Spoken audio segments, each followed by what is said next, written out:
Saat Iran dan Israel sepakat gencatan senjata, konflik Rusia-Ukraina nyatanya masih berlangsung panjang. Kali ini Presiden Ukraina Volodymyr Zelensky mendesak Uni Eropa untuk menerapkan sanksi terhadap minyak Rusia. Di hadapan Presiden Dewan Eropa Antonio Costa, Zelensky mengusulkan pemotongan batas harga minyak Rusia hingga $30 per barel.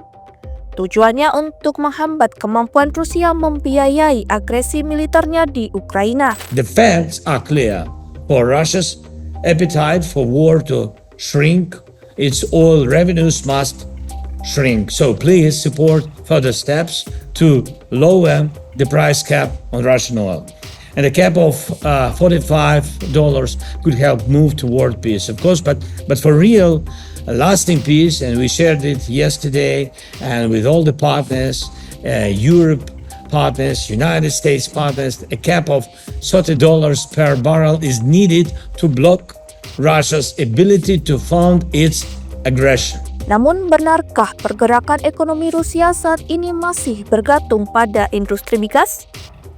2025 Presiden Rusia Vladimir Putin ternyata punya strategi yang berbeda untuk pertahankan negaranya di tengah sanksi ekonomi Uni Eropa yang memberatkan. Dalam Forum Ekonomi Internasional Saint Petersburg, orang nomor satu Rusia itu menegaskan bahwa ekonomi Rusia tidak lagi bergantung pada sektor migas. Putin menyatakan pertumbuhan ekonomi Rusia kini lebih ditopang oleh sektor non-migas seperti industri, pertanian, teknologi, dan jasa. Putin menjelaskan pertumbuhan PDB non-migas Rusia pada 2023 mencapai 7,2%, sementara pada 2024 tumbuh hampir 5%.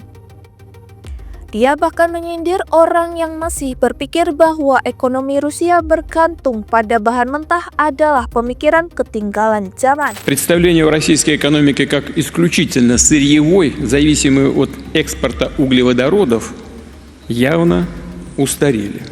Они уходят в прошлое, реальность говорит о другом. Россия уже занимает 4-е место в мире по объему валового внутреннего продукта. В Европе 1-е. Rusia disebut Putin saat ini telah memasuki fase transisi ekonomi yang lebih seimbang dan berpondasi kuat berkat peran jutaan pengusaha domestik. Ia juga menegaskan tekanan sanksi hanya akan memperkuat kemandirian ekonomi Rusia, terutama melalui kerjasama dengan negara-negara yang disebutnya sebagai sahabat.